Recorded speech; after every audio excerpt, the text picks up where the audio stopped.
بتعرفي نحن بالوطن العربي بعتقد انه كلياتنا عنا السينما تبعنا وكل واحد بيتميز بشغله، بس اهميه مصر تكمن لانه هي الصناعه كلياتها هون.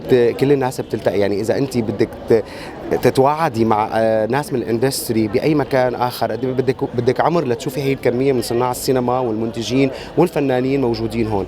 فهي من اهم الشغلات اللي بتخليني حريص على التواجد دائما بالمهرجانات الخاصه بمصر.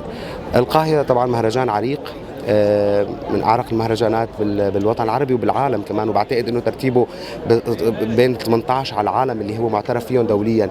فاكيد اي حدا بيشتغل بمجالنا بيهمه يكون موجود. يمكن في ناس كثير ما بتعرف انه انا اساسا بلشت بمثل من وقت ما كنت صغير، وبعدين وقفت لما صرت بالاعلام شوي، وهلا يمكن ارجع شوي اشوف، عم بستنى شي دور تكون هيك مرتب حلو. في حاجه تعرضت عليك؟ تعرض علي، بس كانوا كلياتهم باطار اني شغلي كاعلامي، وانا ما بدي اطلع هيك. أنا بدي أطلع بدور ما بيشبهني حتى أقدر أعلم عند العالم أو أضيف لرصيدي اللي أنا عم بشتغل فيه، بالإضافة لأنه هلأ أنا عم بكتب سيناريوهات، فعندي 3 مسلسلات عم بشتغل عليهم.